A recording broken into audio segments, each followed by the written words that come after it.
All right, welcome back to the Trauma Therapist Podcast. My name is Guy McPherson. My mission is to raise the awareness of trauma and to support and inspire new trauma therapists just starting out on the trauma-informed journey. I do that with my membership community, Trauma Therapist 2.0, my online courses and workshops, and the Trauma Therapist newsletter. If you're a therapist of any kind and you work with individuals who've been impacted by trauma, I invite you to head on over to my website at thetraumatherapistproject.com. That's thetraumatherapistproject.com. All right, let's get started.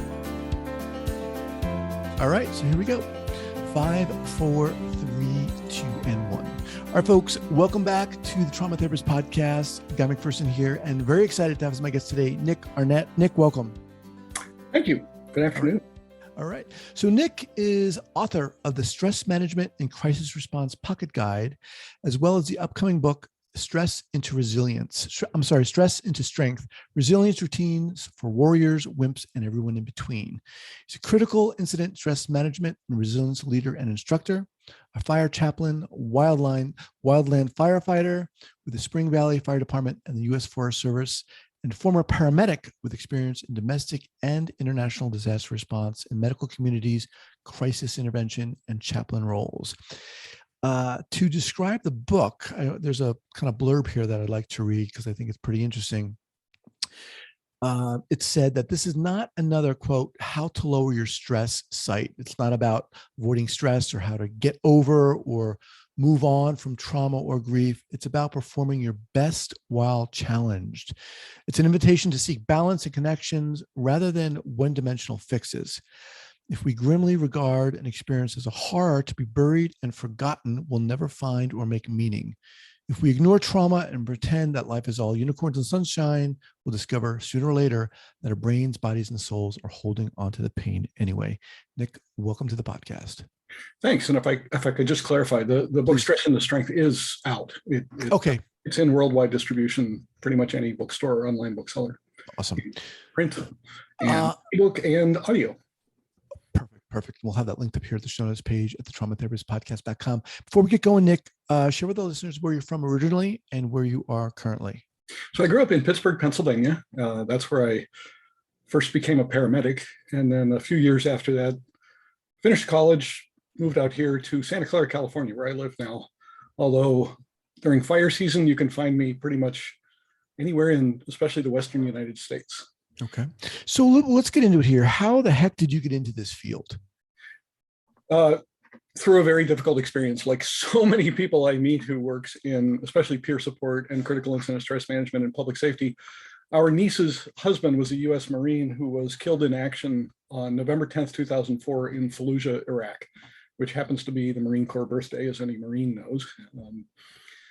Which means I always know where to find Marines on the anniversary of the day he died. I had been out of public safety for a while doing journalism and market research and starting software companies in the intelligence area. But when Wes was killed, what I think it did was made me realize I was carrying around a lot of old baggage. So I actually reached out to our Bay Area critical incident stress management team for help. And they absolutely were helpful and then invited me to join the team. So that was 18 years ago, and now I've probably done over 1,000 crisis interventions. I've become an instructor and write books about it. Can you say more? What do you mean when he was killed, you realized that maybe you were carrying more baggage? Say more about that. My most vivid memory of Wes, I actually never spent much time around him, but the night before the wedding, he had already served one tour in Iraq and clearly had been through some very, very difficult stuff. And I have this just crystal clear memory of sitting with him at the rehearsal dinner in a restaurant at a booth and just looking him in the eyes and telling him that although I will never know, I hope I'll never know what it's like to go through combat, that I certainly understand what it's like to be in a situation that's extremely chaotic, where lives are at stake, and your job is to be the one who gets it under control, but you can't sometimes. And basically just wanted to let them know, hey, even though I can't pretend to understand combat, I have an idea of how difficult that sense of everything being out of control and helplessness when the stakes are enormous is. And we just sat there looking each other in the eye for a while. That was actually the last time I ever talked to him, because they got married. He got a month later, I think he got, or no, it was, I don't remember the timing, but anyway, never saw him again. And I think just one thing I think it did is it kind of mirrored a friend of mine who was a firefighter who was killed in a house fire when I was actually his age, Wes's age, so early 20s. And he was actually a little younger than me. I think I was 22, he was 19, and killed in this fire. And I think when you're 22, you have no idea really how to grieve, especially something like a line of duty death. So to this day, I still sort of am uncertain if I've ever really processed, or whatever the right word is, the death of my friend John from, this was 1982, I think. And I think Wes dying, being killed in action, brought that all up again, and just the topic of war, you know, for John, there's a memorial plaque to John that has, I think it's actually John 3:6. No, that's a quote from the Bible. And right now I can't think of what the verse is, but greater love has no one than this, to lay down one's life for one's friends. That was the central theme of John's funeral back in 1982. And then it became something that I needed to wrestle with a lot, I think, after Wes was killed. During my career in software, I actually was involved in developing intelligence systems, including the one for some systems for the White House Situation Room. And those systems were intended to assure that the president's daily briefing was objective. And one of the things I learned about the run-up to the war in Iraq is that whole system of ensuring objectivity was dismantled. And so I had pretty strong feelings about the war. And I guess more than anything else, I realized that I could get lost in self-righteousness and outrage very easily after Wes was killed. And I decided that was not going to be good for me or the world. So I could probably talk all day without really ever naming all of the things that Wes's death brought up for me. But my life certainly was never the same. My priorities shifted, and I ended up on this path that not only took me into peer support and crisis intervention for public safety, but back into actually doing public safety for a living. Okay. I appreciate you sharing that. What was it about public safety that attracted you, that pulled you? Well, the statement that resonates the best with me is that we have a tendency to become the person who was missing in our childhood. And I can look back at my childhood, remembering times so my dad had a violent temper. I realize now my parents were very emotionally neglectful. And I had a strong sense that something was wrong, something was missing growing up. And I absolutely longed for someone to come rescue me. And I think, not to trivialize, or oversimplify, but I do feel like to a certain extent, I am becoming the person that I wish was there in my life when I was young. And just that mission of bringing order out of chaos is appealing. And I think that's partly because I don't sleep well. And that mimics ADHD sometimes, and whether I really have ADHD or it's just sleep apnea and sort of the effects of that. I have, pardon me, that's my fire department with a call, which I'm not going to respond to. I think I silenced it. It is sort of an annoying thing to fully silence. So, I enjoy the adrenaline. Getting paged in the middle of an interview. One of those adrenaline things. Excuse me. So let's, if we can, describe what a critical incident is and what is needed. And I realize everything is unique, but sure, in terms of trying to get a picture here for our listeners, what is needed to bring order, quote unquote, order to the chaos? So one of the things I teach in every class is that we should never, ever respond with crisis intervention under the assumption that something is traumatic. I'll actually put up a slide that says there's no such thing as a traumatic incident, which is just to get people thinking, because that's a bizarre statement if you do what I do or what you do. And then the next slide says, we respond based on people's reactions, not what happened. So and I tell the story of I think it's an EMT here in Silicon Valley who assured me that she was perfectly okay doing CPR on babies. And most are not. Most of us really struggle with running a code on a baby.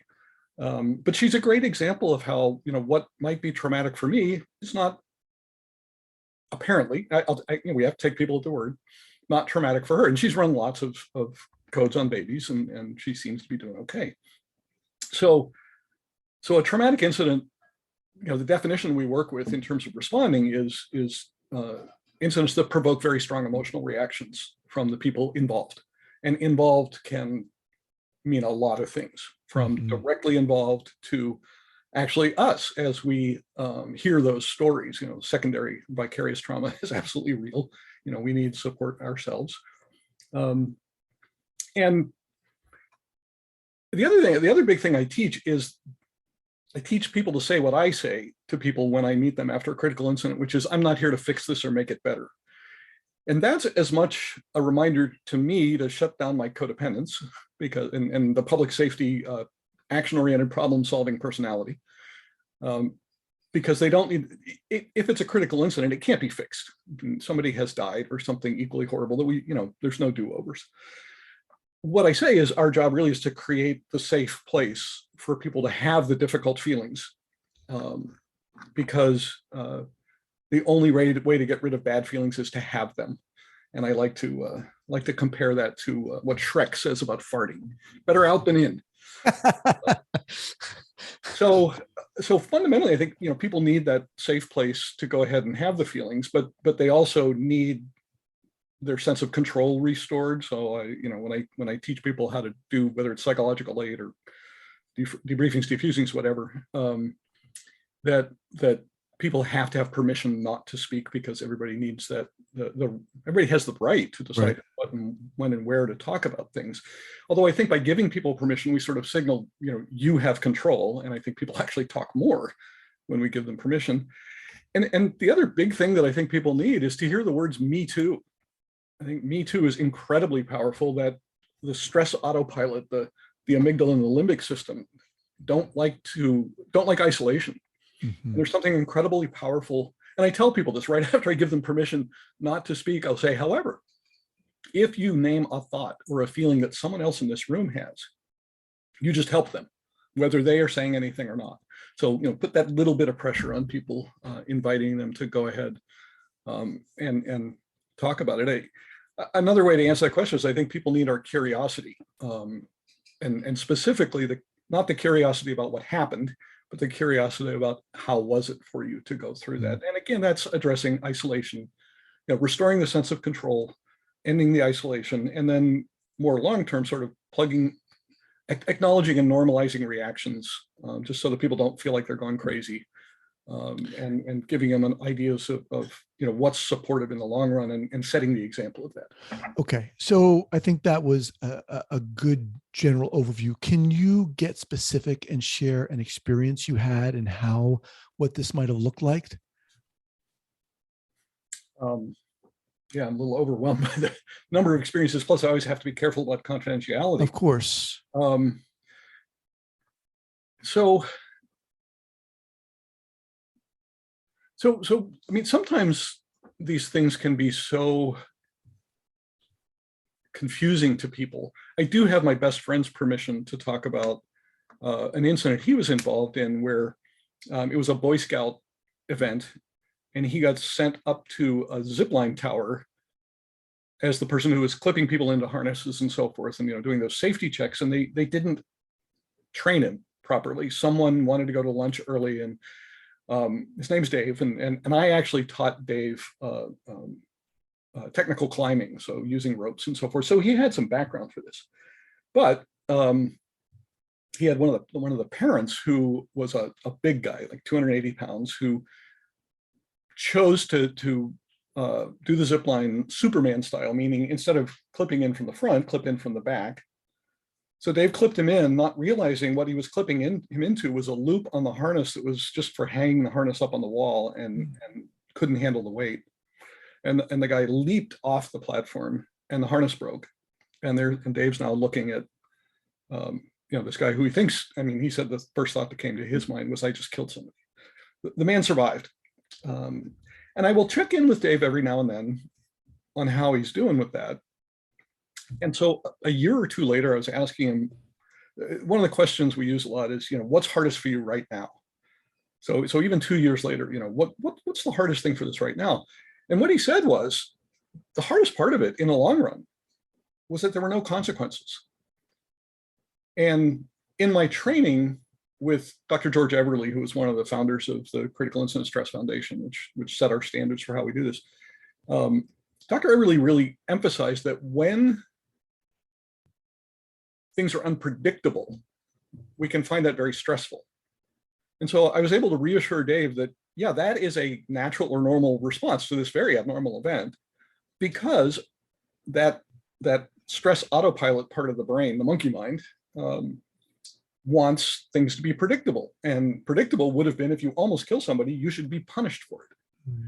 And yet, he said the worst thing that happened to him was that the lawyers for this guy, the fellow sued the Boy Scouts and everybody else, and the Boy Scouts settled. But Dave said, the worst thing that happened to me was they showed me a picture of myself standing on top of the zipline tower, and I looked fat, and I didn't like the way I looked. But that was the worst thing that happened to me after I almost killed somebody. And so reassuring people that their responses are natural and normal, and acknowledging really whatever, especially for the first 30 days, aside from people feeling homicidal or suicidal, we pretty much can reassure them that whatever thoughts, feelings, and so forth they're having, we reassure them that this is at least natural, if not normal. We avoid the word normal too much because life can seem very, very abnormal.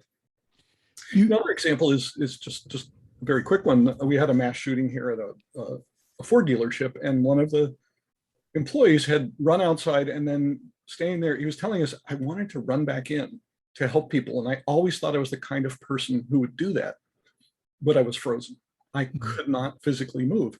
And, reassured him that we have this fight, flight, freeze response that sometimes we have no voluntary control over, and just reassuring him without trying to tell him not to feel guilty, but actually acknowledging, yeah, it's unsurprising that you feel guilty, because we would all want to do that, especially if we think that that's the kind of person we are. So just a lot of, acknowledgement, reassurance that people aren't going crazy, and helping them support one another down the road.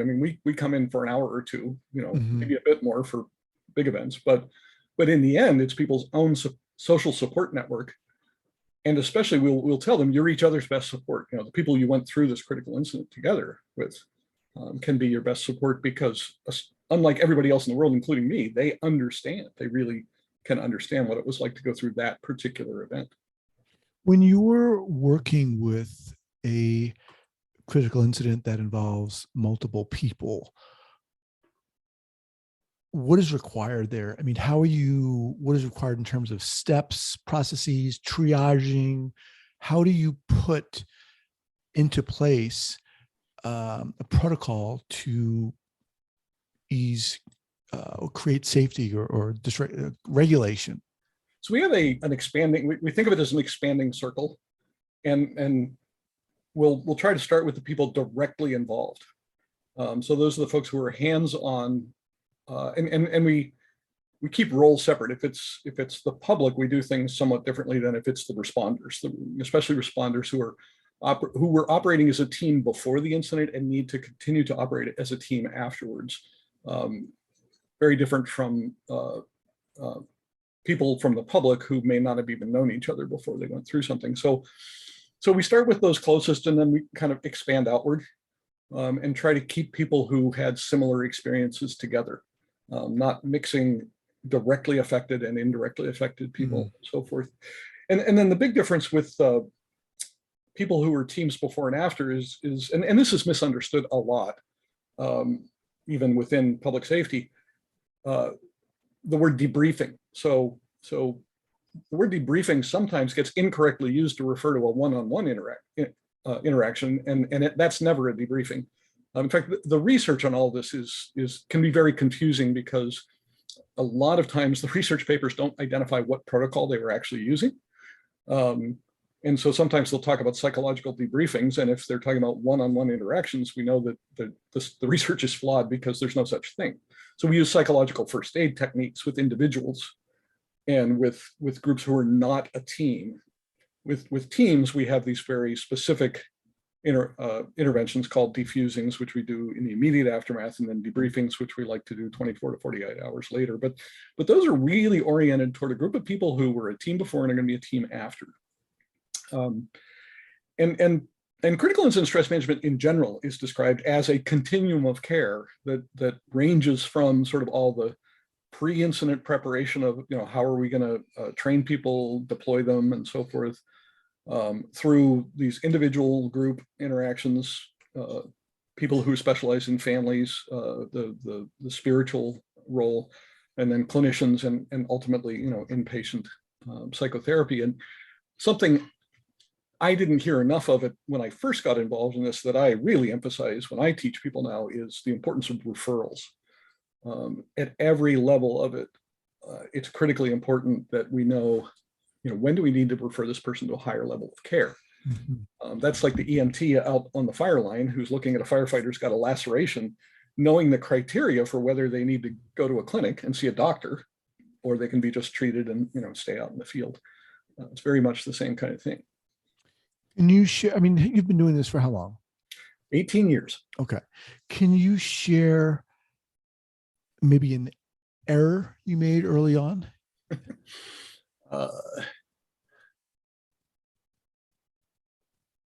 Well, I think failing to be very aware of referrals, as I just mentioned, that was not I think when I started getting training from people like George Everly and Jeff Mitchell, who were the founders of the International Critical Incident Stress Foundation, I think they really pounded into students the importance of being very aware of when to refer. And I don't know that I'd totally call it an error, but I think to be able to do this more than a few years without burning out, you need to let go of responsibility for the outcome. And that has a very interesting effect, because when you look at your job as just create the safe place and whatever happens, happens, you become a witness to healing rather than all this responsibility of imagining you're the one who makes the healing happen. Mm-hmm. It's so much more about creating the environment for that healing to take place, and that ends up being fairly freeing. And I really don't think if I hadn't figured out how to let go of that attitude after 3 or 4 years, I would have walked away and just would not have been able to cope myself with just. What's very interesting about what you're describing here is, as you're talking, I'm thinking to myself, how does it compare to just therapy, psychotherapy, one-on-one therapy, right? I mean, a lot of what you're saying overlaps. But also, I mean, we're talking about critical incident, right? So something has happened, a critical incident has happened, and you're going in to, or one is going in to really create a safe space or a place where people can feel hopefully regulated. And you're saying, you have to kind of let go of the outcome. That's hard. I don't understand that so much. In therapy, I could understand that, but it seems like someone like yourself, you have a very definite job, right? I mean, and it's like, it's almost binary in the sense, well, either this space was created or it wasn't created. What's your response? I think it's more a question of letting it happen versus trying to make it happen. Okay. I think it was Henry Nouwen who once said that, we're sometimes at our worst when we try and make a difference. And I think a lot of that revolves around the word acceptance. I was in some suicide intervention training, probably the fourth such class I've taken last weekend, or the weekend before last. And there was a video, and this was a simulation. It was actors sitting in stunned silence after their classmate had killed himself, died by suicide. And it kind of got to me because I've been in that situation so many times. And it was a reminder to me, as much as I try not to be attached to the outcome, and as much as I try not to take responsibility for what happens, to do the work, we do have to shut down our reactions a bit, or maybe a lot. But I guess what I've noticed is that most of the time I can walk away and my brain won't keep sort of going over it the way it does after an operational error. If I do something wrong as an EMT or as a firefighter, my brain will replay that replay. Do better next time. The times that happens during these critical incident stress debriefings, it's usually where it can fool me, where it can really sneak up on me, is when I'm identifying with somebody subconsciously because they resemble me in a way that I'm not proud of, if that makes sense.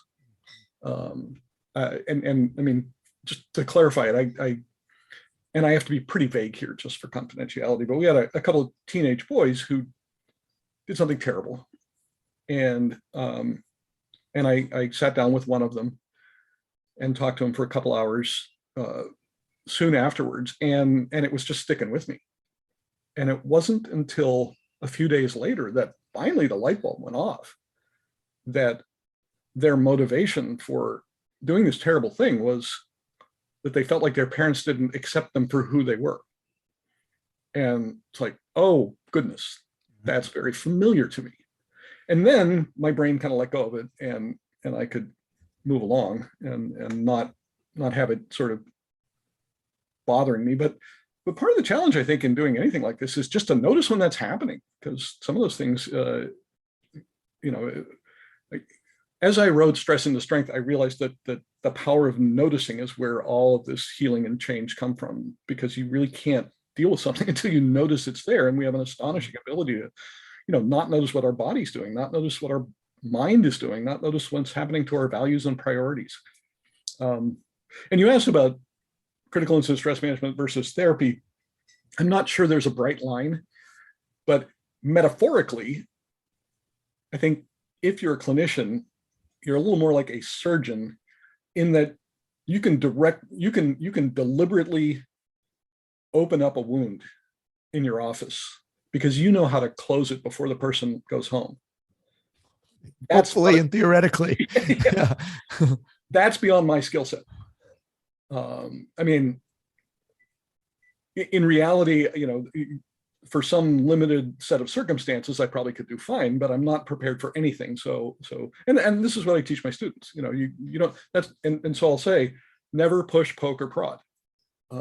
Make everything an invitation. Invite. The only exception to that is when the person's in immediate physical danger, and then take control and resolve that. But I think well-meaning people will say things like, you need to talk about this. And while it's true that talking can help, again, it's got to be when people choose and with whom they choose. And especially when they're feeling any guilt or shame about what happened, it can be so difficult to talk, and they really need permission to not talk and to choose who, what, when, and where. Who is the book for? So we're talking about Stress into Strength, Resilience Routine for Warriors, Wimps, and Everyone in Between. Well, I violated a fundamental principle of marketing and writing books. It's kind of for everybody.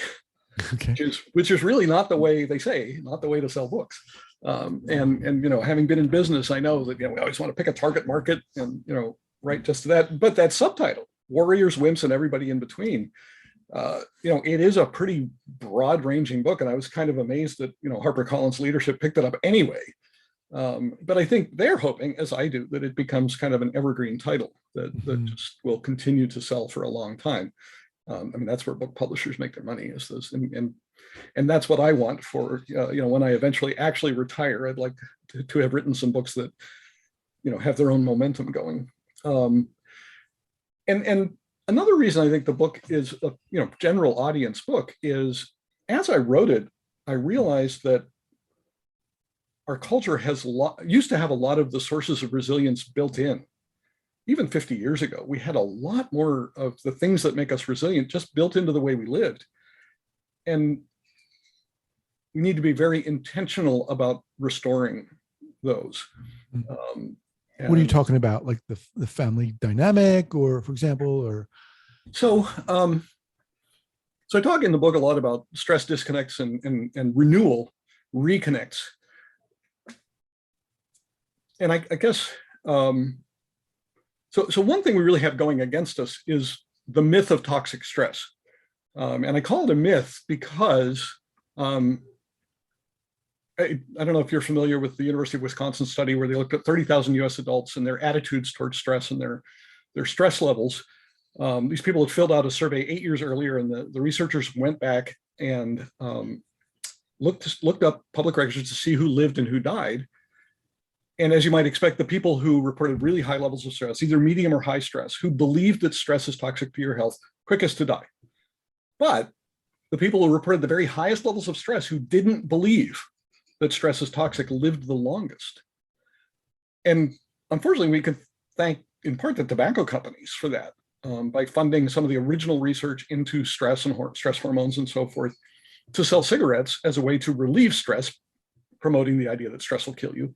And then as it became clear that tobacco was causing the heart disease and so forth, they used that research to say, no, the tobacco's not causing it. It's the stress, and people are smoking to relieve the stress.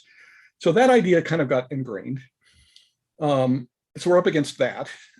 And then diet and exercise are absolutely big ones, but social support in general, I think, is dramatically different. People used to live and work in the same communities. Their kids used to go to the same schools. We have so much more freedom to commute and transport people that the number of people reporting they have no close friends is really scary. And sleep. There's a wonderful new book that came out a year or two ago called Why We Sleep, that summarizes a lot of what's been learned in the last 10 years about how critically important sleep is. And yet so many people in Western culture especially just aren't getting enough sleep at night. I finished that book and thought, wow, if people would just get enough sleep, so many of our health and behavioral problems would go away. And learning in my 30s that I had either mild or severe sleep apnea, depending on who's testing me, was an eye-opener for me to understand how that put me at risk for post-traumatic stress disorder and just a lot of other health and other issues. So I actually look at stress and I should say something about the word renewal. So I was looking at stress in physical, social, and spiritual dimensions, and the social dimension. One of the insights I had there was that has everything to do with our ability to think clearly and self-regulate emotions. And then when I say spiritual, I'm talking about a sense of meaning and purpose and values, priorities, and so forth, above and beyond just self-interest. And I realized that it is the combination of those stresses with renewal, physical, social, and spiritual renewal, that builds strength. Just like going to the gym, you stress your muscles by lifting weights. You do it at the right rhythm and interval and amounts and so forth, and it's going to be peculiar to you. You need to figure out what you need because everybody's a little different. But then you also need the physical renewal, which sports medicine calls recovery, but I didn't want to use that word because you get outside of sports and that sounds like we're talking about addiction and recovery. So that wasn't the right word. But you got to get your protein, your sleep, your rest, and so forth, and then your muscles grow, or at least you maintain your strength, your physical strength. And I, through reading, especially Brene Brown, I kind of realized that those friendships, having people we can get real with, I think we have that really deep need to have people in our, and I think COVID taught us we really need diversity in that social support of people we can just be real with. And I realized that's kind of like going to the gym for the brain, but we're not getting a lot of it.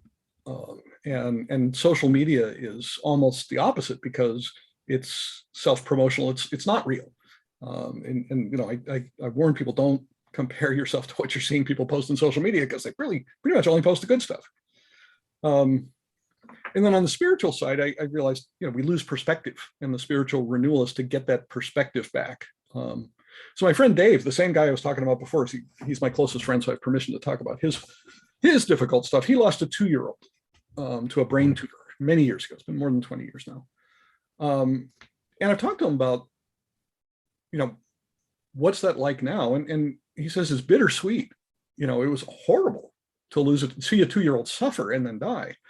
But it was wonderful the way the community came around them, and things like that lead us to change our, and it has for Dave and his wife, it changed their perspective for the good. It changed their priorities. And I certainly have experienced that too.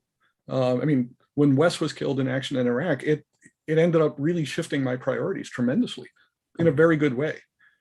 And so I think to activate the spiritual renewal, we need, you know, they call it pause and plan, stop. And, you know, that's, so contemplative practices in general help us get rid of the tunnel vision that stress gives us and restore the perspective. So the book is really about looking at those 3 dimensions of stress and renewal, and what do they look like?